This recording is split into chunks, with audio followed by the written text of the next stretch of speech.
Ilona Thompson here with Palette Exposure. I'm here with much anticipated interview. I've been looking forward to it so much, Chris. Chris Bentley. He and his wife Camille founded Bentley Heritage, and I had an opportunity to tour quite a few bits and pieces of the operation, which were immensely impressive and very intentional. So I'd like to ask you a little bit about your background first. I know your dad was a very prominent business person, absolutely brilliant, acumen to spare. So I know it started there. So if you would mind telling us a little bit about your background and your personal story. Sure, yeah. Well, first of all, this site specifically, when I was a small boy, I would run around here and play. And I'd always thought this building was magic because it was historic. It is really a landmark here in the Carson Valley, if not Northern Nevada. And I always wanted something beautiful and special to happen to this building. And that might have been the first time that this project had a possibility of happening without even knowing what it was. I think at 8 years old, I didn't have my sights set on opening a distillery yet, but something lovely. And from there, I moved to San Francisco as an early teenager and was always struck, not just in San Francisco, but every place I would go with historic, beautiful architecture. And so in my early 20s and 30s, I started to accumulate properties that were historic in nature and architecturally significant and restore those buildings. I really don't have much patience for a disposable society with strip malls and things that aren't meant to last. And we have these incredible buildings that really are just begging for a second or third chance, a new life. So that was part one of this property. Secondly was my wife and my fascination and love for Scotch whiskey.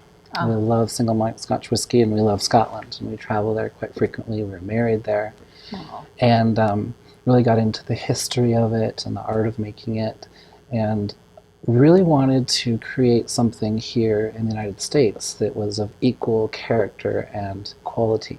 To our experience, we hadn't found that yet.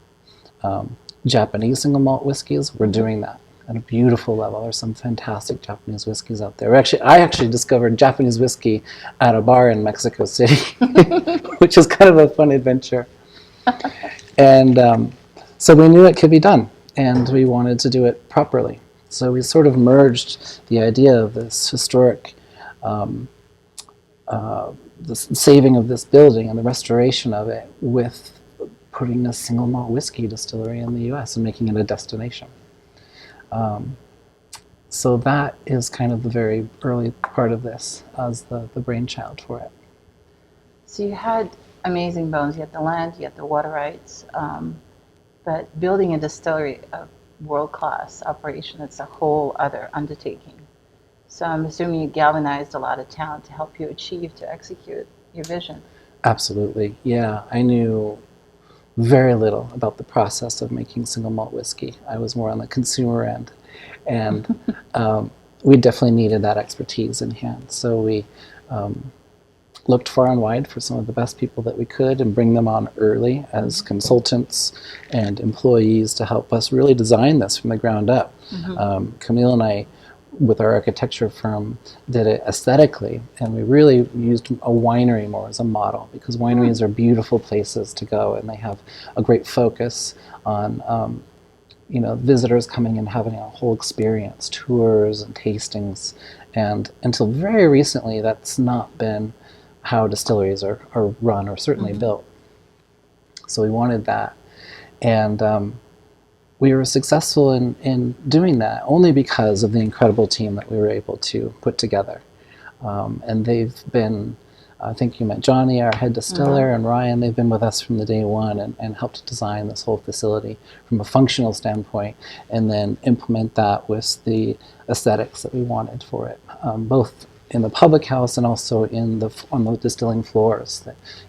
Symmetrical piping and beautiful clear space, so that it was just very visually beautiful, as well as a state-of-the-art distillery. I find it really interesting that Johnny, who's a master distiller, was a participant in the actual design of the space. I've always learned in the winery context, it's so important that the winemaker actually designs the cellar. Because they get to work in it, and it has to be functional, as well as aesthetics. So he was a key part making sure that everything flowed and kind of danced well together.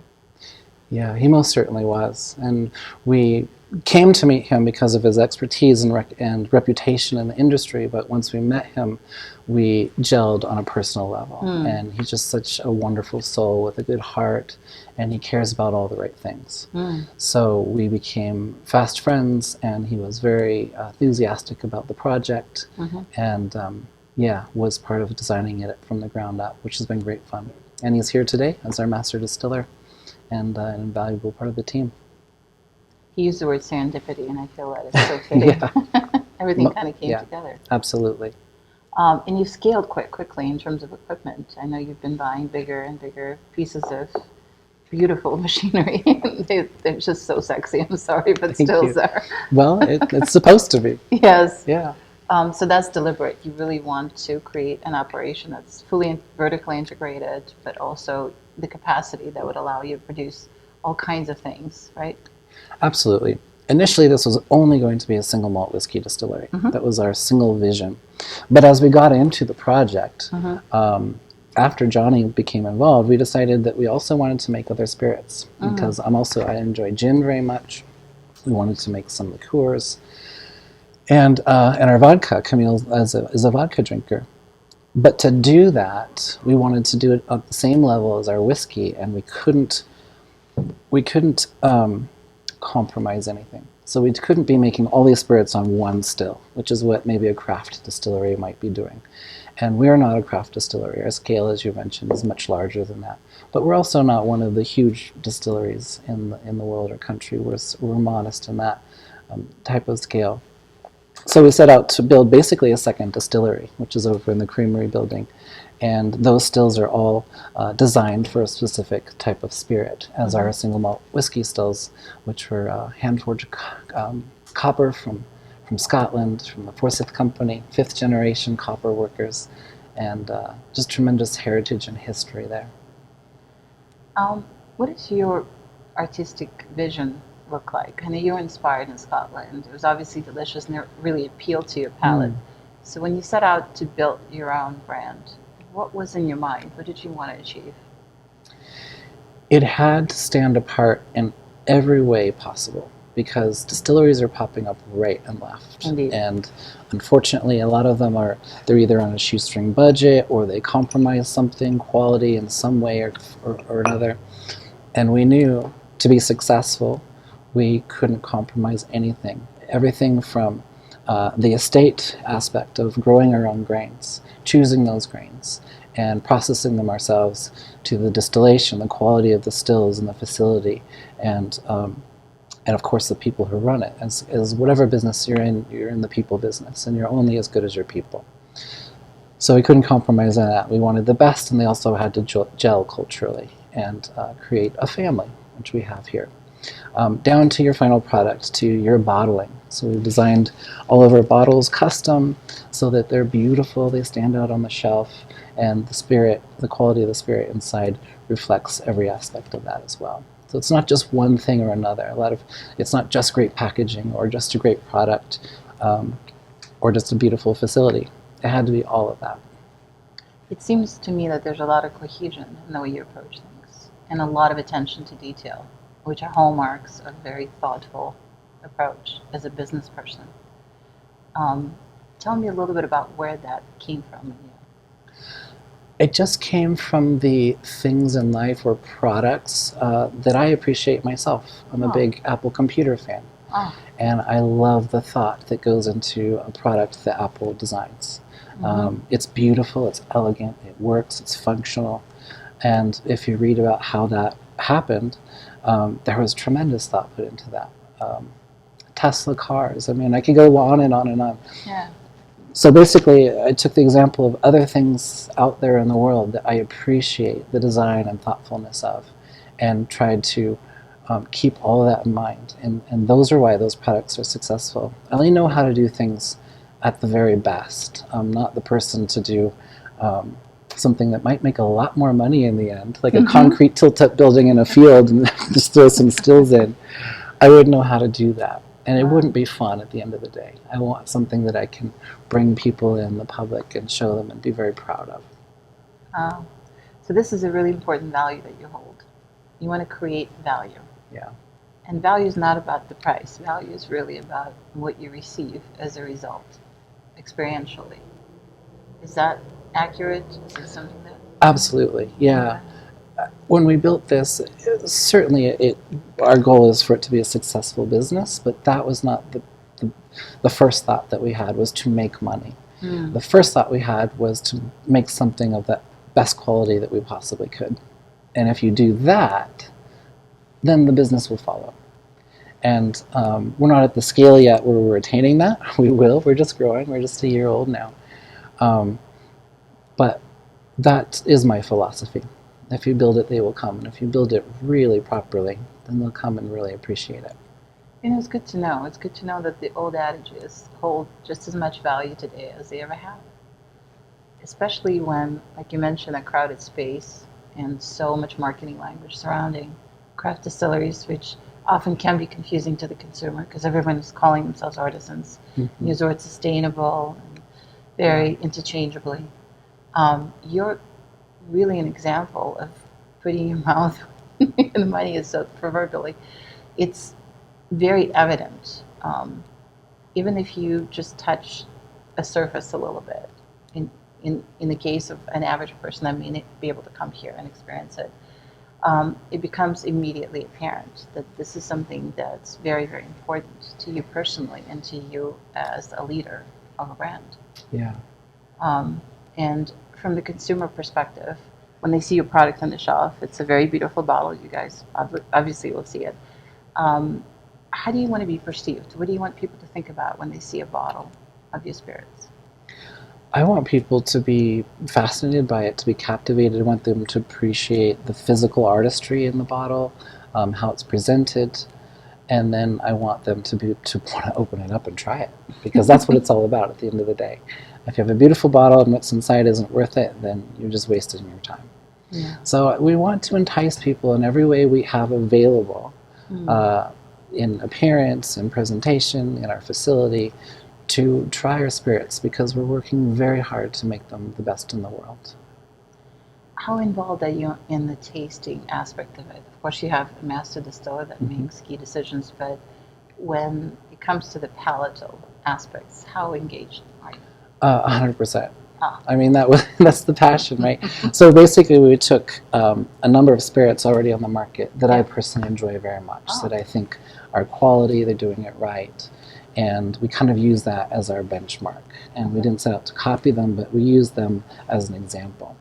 And we wanted our own characteristics and our own qualities to that same level. Mm-hmm. So that's how we started. And then, like, for example, with our gin, we spent 3 years. We had a small R&D distillery for 4 years before this facility opened, where we did all of our flavor profiling and gin development, as well as some early barreling of some whiskeys to kind of see how things would go forward. And that was a really fun process, was putting together the botanical base and not just how scientific, but how fickle it is. Mm-hmm. I mean, you can have a whole botanical base in your gin that you're very happy with, and you just might want to bring one characteristic out or add a characteristic. You add a droplet in, the whole thing's destroyed. You have to start over. It's amazing. That was new to me. You know, Johnny certainly is familiar with that process, but it's been it's a matter of discovery for me, because again, I was no expert in the process before I set out, and I've learned so much in this process. And the more I learn, the more I realize I need to learn even more. It's a very complicated industry, but so much fun. So there's certain categories that are so ardently pursued, if you will: gin, vodka, whiskey. You mentioned brandy as part of your future expansion plans. Is that somewhat undersung category, or are there others that you've identified that are really not pursued as much and that very interesting? The brandy liqueurs. We actually have 4 liqueurs that we'll be releasing within the next 6 months. 2 of them by January. Oh, wow. And they're beautiful liqueurs. So again, we don't want to do too many things. We will definitely do some interesting products that might be distillery release only, just to have some fun and play mad scientists and distill. But in terms of putting things to market, we don't want to dilute that, and we want to do everything properly. And I feel if we do too many things, we could get in trouble there. So we're really just focusing on the gin, the vodka, and the whiskeys. Our liqueurs and brandy will be somewhat secondary, fun projects. Okay. Speaking of whiskeys, to me there's a really important historical parallel, because some of the products that you'll be pursuing will not be drunk for decades to come. I've always been fascinated by that.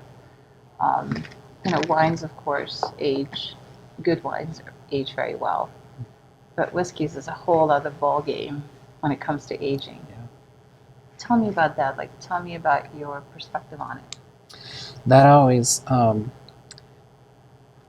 is hard for people to accept sometimes. We're making whiskeys today that I won't be able to drink in my lifetime. There you go. And that is our goal, actually.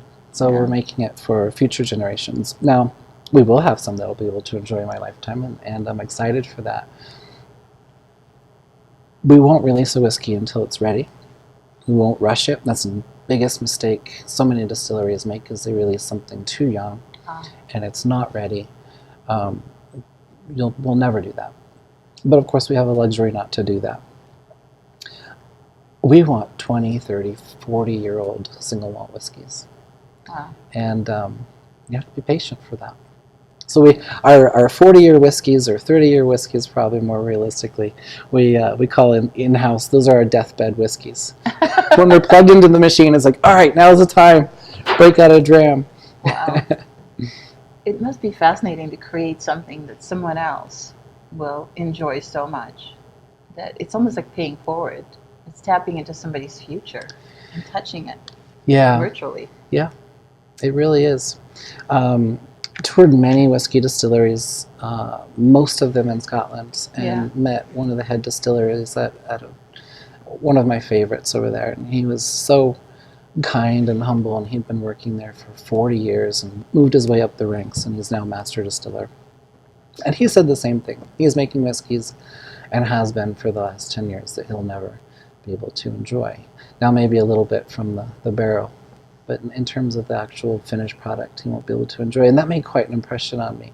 And he said that with a smile. He was very proud of that. He said, my children will enjoy it. My children's children will enjoy that. So when you're doing that, you're really talking about creating a legacy. Yes. And that's what this is, not for myself, for my own name, but for the industry, and specifically the American whiskey industry. We're known very well for bourbons in this country, and we are making bourbon as well that we will be releasing in my lifetime.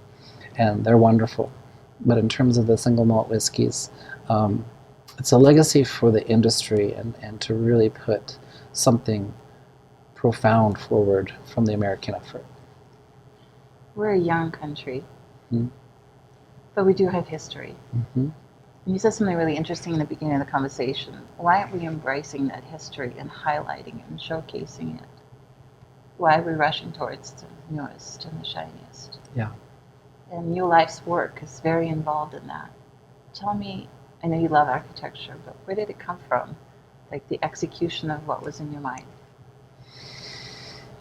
I love history of all places, and I've done a lot of traveling through Europe and Asia, where they do have very long histories that are so impressive and fascinating.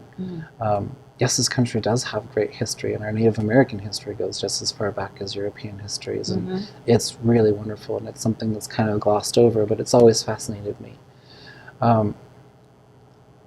Like the name Bentley Heritage is not as simple as the heritage of my family, the Bentley family, or even this property. It's the heritage of the industry and everything that goes around it. The heritage of Scotch whiskey, of Japanese whiskey, of American whiskey, and the tradition that goes along with that. And for example, we have very traditional practices here in our distillation, and we have very modern practices, and we apply both wherever it seems best relevant. And it's kind of a fun combination of both. We have auto malters at our malting facility. We also have floor malting, which is a very old practice and really not necessary, but the history and the heritage that holds and the reason why and how it came to be that way. And actually the manual control that you have over that malt on the floor is something that I don't think should ever be lost. I think you should always tip your hat to the past and pay tribute to it and carry forward those things of value, while also looking to the future and taking advantage of some technologies that can really help you as well. You seem very anchored in that you really understand that history is that foundational piece that's really important to acknowledge and implement. There's practicality to it, but fundamentally what you describe is an homage to that. In your travels, what have been some of the most prominent experiences that influenced you, that kind of fed into that philosophy? So many, gosh, like I know, it's a difficult question, isn't it? every thing from the beautiful temples and palaces that the Maharajas built in India that still stand today because they were built properly. The castles in Europe and Scotland, these things weren't built for 10, 20 years. They were built to stand the test of time and wars. And they still are so beautiful and gorgeous. And there's not many buildings that we build with the same care and mindset to last into future generations. Historically, these buildings come from a very prominent family, the Dangberg family, who did all the original ranching here in the valley and had the mill and the creamery. One of the questions people always ask me who haven't yet come into the distillery, the big grain towers, which house our stills now, they ask, well, are you still using the grain silos for grain? Like, kind of, yeah. In a different way. You were still processing grain in there. So it's I don't know, in looking at everything that's maybe historically influential in my life, we're also trying to make our own history here. Taking a bit of a helicopter view, there's so many things that ail our society, countless things, but some of it feels like there's a lack of grounding. Is there something philosophically that you could tell us, something helpful that you've discovered over the years in your life journey that really would help us as a society to be healthier? Boy, I'm not terribly good at giving out advice like that. Let's see. I think things work differently for different people, and everybody has to find their own way to ground themselves and move forward. For me, I've just by doing the right thing. And that's huge. I don't do it for the sake of doing the right thing. I just kind of think that's the only way that we can do it. For example, we also have a really big focus on environmental efforts here, and we've LEED certified the whole campus.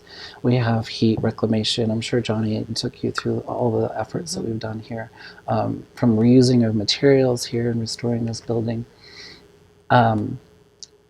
We didn't do that for the fun of it, or we did that because we really didn't see any other choice. It's in where we are environmentally in today's day and age, there's only one proper way to do things. And so to get recognition for that is nice, but honestly, everyone should be doing that. There shouldn't be any recognition. It should just be the only choice. That's really a fascinating statement that you just made, because again, there's language, but there's lack of effort on everybody's part. They want somebody else to take care of the environment. They're all about that. They do want it to happen. But they don't make personal choices in their sphere of influence to execute on that rhetoric. You, however, who had all the choices in the world in a certain context, feel as if that's the only pathway. And that kind of single-minded dedication is absolutely fascinating. That's part of the reason I asked you about advice, is because I feel like someone like you that had an opportunity to examine a lot of different options, and you chose, without any hesitation, the only sustainable way to create a business that produces something that is very pleasurable and sexy and hedonistic and has many applications. But at the root of it is something very real. It's honoring the land and the environment and thinking generationally. So it's, first of all, thank you for that. As a human being, as a citizen, I think it's important. But also, I'm really fascinated where that evolved in you, how it happened. I think ever since I was a little boy, I was brought up that way, Okay. with an environmental awareness from both of my parents. Okay. My dad was a very environmentally minded, and he would advance his businesses sustainably. And my mom as well, she volunteered for environmentally and animal salvation nonprofits. Wow. So it was just sort of ingrained in me, and I saw it really as just the way that you live life. I didn't really understand how to do it another way. My wife and I have a family foundation that focuses on environmental causes, and she's the director of it. So that's another way that we try and help other nonprofits that are environmentally based, or also looking for habitats. I'm just having a moment It's okay. here for that habitat control and saving habitats for wild animals.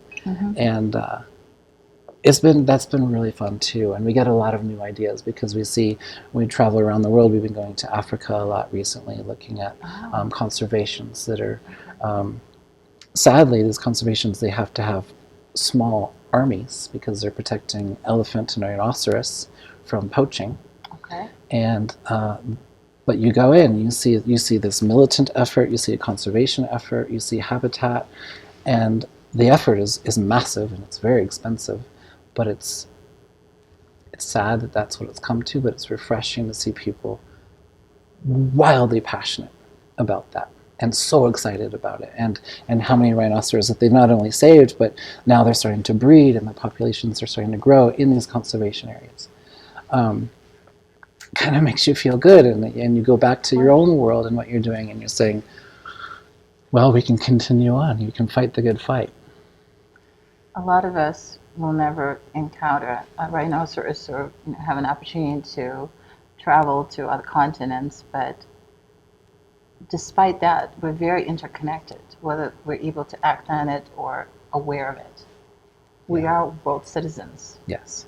Whether we acknowledge it or not. Yeah. And that interdependence is something that we should really think about a whole lot more, because I think we will make decisions from a different place.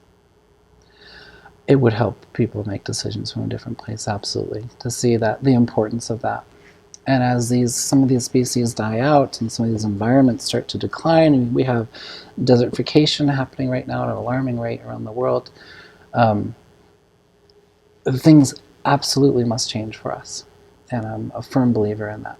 And so it is literally everyone's job to do better. If you're going to go have a picnic, don't get disposable plastics and forks and plates. Get reusable and use it for your next picnic.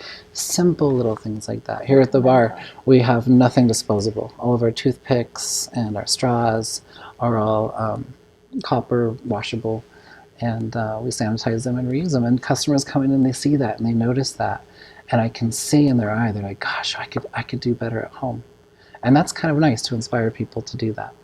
Leading by example, isn't it? Yeah. Actually, the straw, I was making a note of that.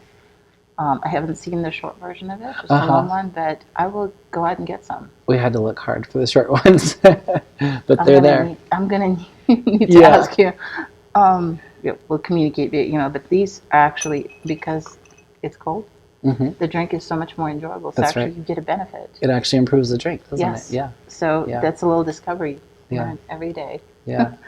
So again, you obviously championing in every single detail, which is what I've seen throughout the day, seeing how attention to detail is key. Yeah. You have a beautiful cattle ranch that has some very happy cows on it. So I know you raise cattle and you supply to some really nice restaurants. Yes. Tell me about that. The cattle ranch is something I inherited from my father. He started Okay. the ranch, and I was always fascinated with cattle ranching, mainly the cowboy aspect. Cowboys are cool, they're tough. Aren't they? Yeah, and I get out there in my cowboy thing and have a blast with them. I am a meat eater, and being an environmentalist and being a meat eater isn't always going hand in hand. Indeed. But if we really want to do better on our carbon footprint, we wouldn't exist. So we do have to enjoy life. So we do have some spirits. I do eat meat, and we do it in the most sustainable manner possible. All of our cattle are range-fed, grass-fed. They go to different fields throughout Nevada and Northern California. Mhm. And they're humanely treated. We went to get all the certifications when my wife and I assumed control of the ranch, and all the certification boards were so impressed. We never had those before, but we were already using those practices, best practices, which we knew. But we thought, well, we might as well get the certification as well. So that's allowed us to market to different clients that care about the same thing, how their food is raised, how it's treated, where it comes from, the quality, everything. It's the same as in the drinks business. We're marketing to people who care and are conscious of how things are created for their enjoyment. So you took that same approach, Yeah. highly detailed, sustainable. Everything that goes into the process has to be closely examined, and the best solutions by the best candidates for the solutions have to be implemented. Yeah, absolutely. Um, And we brought also in, we created our own butcher shop so we could Wow. make our own cuts and provide that to higher end restaurants in the West Coast. wow. Before we were just selling cattle at auction at a certain age, and that was fine and it was profitable. But again, we're not doing this just for profitability. We're doing this to create something different, to create something that will hopefully inspire others to follow suit. Indeed. So now that we've obviously whetted the appetite of the viewer and the listener conversely as to how they can participate in this very attractive proposition. So your spirits are distributed throughout California, West Coast. Where can people purchase them? Yeah, we're currently in Nevada, Arizona, California, Oregon, and Washington. Got it. We'll probably be adding 4 more states next year. Within the next 3 or 4 years, we hope to be across the United States. Very good. 5 to 6 years in the UK and EU. And your beef is sold to select restaurants, correct? Beef is mostly local in northern Nevada. We have a few in southern Nevada and a few in California. But yeah. So that's more limited. Mm-hmm. And you said you were making some small batches of experimental spirits as well. So that would be available here. Should people have to come here? Or will there be some subscription program like a wine club, spirits club in this case? Yeah. Clone of a wine club is what I meant to say, where people could subscribe and receive them at home.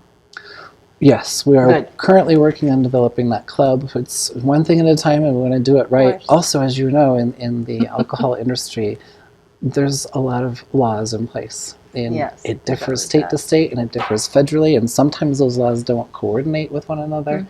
That's a whole education in and of itself. So we're sorting through all of that, but we do plan to have a spirits club available locally, and certainly all of our small batch, small run will be available here at the distillery. Because I think that would be super exciting to participate in. I know I'll be a member. Yeah. So, future, what does that look like? Well, again, we'll be expanding throughout the United States. We'll probably fill in some of the central states, leapfrog to the east, and then close the gap. 5 years we hope to be in the UK, and then 6 years in the EU. Wow. Yeah. So given that you expressed much appreciation for the distilleries in Scotland, I'm assuming you will be competing with some of the top-notch, world-class. I don't want to look at it as competing, complementing. Yes, there's room for every good spirit in someone's collection. Do you have a list of favorites that just go to that's on your bar at all times? Yeah. You want to hear that? I do. Glenfarclas, Highland Park, Glendronach, and very old Glengasau. Has there been a moment where it was just mind-bending? took a sip of something, you said it transcended reality. Absolutely, yeah. Does it I happen? think I've had an example from almost all of those distilleries, Got it. particularly Glenfarclas. They have such a rich, varied, and old category or collection of spirits that I've been fortunate enough to collect and try in various places. So I would definitely consider myself a fan. Wow. Yeah. We talked about spirits, we talked about food a little bit. Spirits and food pairing. It's not something that's explored a whole lot. Are you a foodie? Big time. Good. Yeah. So we'll definitely have to discuss that. Some of the favorite spirits, food pairings, maybe? Well, here at the distillery, we're offering charcuterie, some salmon. We have sustainable caviar, which we're working with out of the Central Valley. Tsar Nikolai, if you're familiar with them. I have They've tasted their been a product. wonderful partner of ours. Very good. So we're experimenting with that in-house. We have Wes, who is managing our public house, is a CIA graduate, which I understand you are as well. I have attended there. Yeah, Yes. that's great. So he really knows his way around food and spirits and wine. And we'll geek out for hours on putting stuff together and having fun with that. So spirits, we've also hosted several off-site events, pairing spirits with various chefs and complimentary menus, and that's been really fun. Yeah, it's been something new for me too, because honestly, I enjoy spirits mostly separate of food. I'll have wine when I'm having a meal. I'll start with spirits and maybe end with spirits, but I'll have wine with the meal.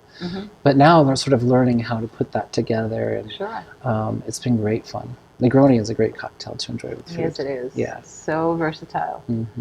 Any chefs and their creations that were standouts for you, like recently, that you felt really were able to develop the dish with the type of cocktail, the type of spirit in mind, and really honed in on it?